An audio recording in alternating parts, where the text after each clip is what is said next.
គេមើលកញ្ចក់បណ្ដាគេសរសើរខ្លួនឯងថាគេថាគេហ្នឹងថ្ងៃមួយលីខៀងបានជិះម៉ូតូមកវិញផ្លូវទៅចូលក្នុងផ្ទះចំណាស់មួយបងប្អូនកំពុងតែមើលកញ្ចក់ហ្នឹងបងប្អូនមានដឹងថាកញ្ចក់ហ្នឹងគឺជាកញ្ចក់ទិព្វណាបងប្អូនគឺជាកញ្ចក់ឆ្លងពេលវេលាបងប្អូនស្រាប់តែមើលមកស្បកមានណាគួចយកខ្ញុំទៅពេលវេលាសម័យកាលមកទៀតបងប្អូនទៅដល់មានណាបងប្អូនអើយណែសិតតែម្ចាស់ស្ត្រីព្រះនាងស្អាតដល់ហើយ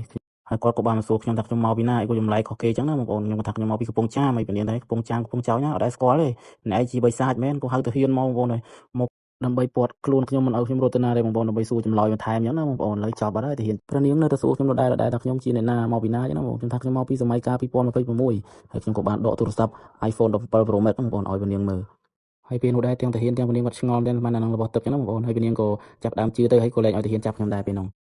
ក្រោយពេលដែលព្រះនាងលែងមានចម្ងល់លែងសង្ស័យមកលើខ្ញុំអីចឹងណាបងប្អូនស្រាប់តែក្រោយទៀតមកក៏កាន់តែស្និទ្ធស្នាលជាមួយព្រះនាងចឹងណាបងប្អូនព្រះនាងបាននាំខ្ញុំដើរលេងសួនដើរលេងកំសាន្តនៅជិតប្រាសាទរបស់ព្រះនាងចឹងណាបងប្អូនហើយខ្ញុំដកទូរស័ព្ទមកថតរូបជាមួយព្រះនាងដើម្បីទុកជាអនុស្សាវរីយ៍ចឹងណាបងប្អូនហើយពីអ្នកចឹងក៏ចាប់ដើមមានចិត្តនឹងគ្នាស្រឡាញ់គ្នាបងប្អូនប៉ុន្តែក៏ត្រូវបែកគ្នាវិញបងប្អូនព្រោះខ្ញុំត្រូវវិលត្រឡប់មកឆ្នាំ2026វិញចឹងណាបងប្អូនខ្ញុំក៏ចាក់ចេញពីកញ្ចក់ទឹកនោះទាំងអាឡោះអាល័យបងប្អូនចំណែកព្រះនាងយើងវិញគឺទឹកភ្នែករហូតបងប្អូនគឺគាត់មិនចង់ឲ្យខ្ញុំចាក់ចេញពីសម័យកាលរបស់គាត់ទេបងប្អូន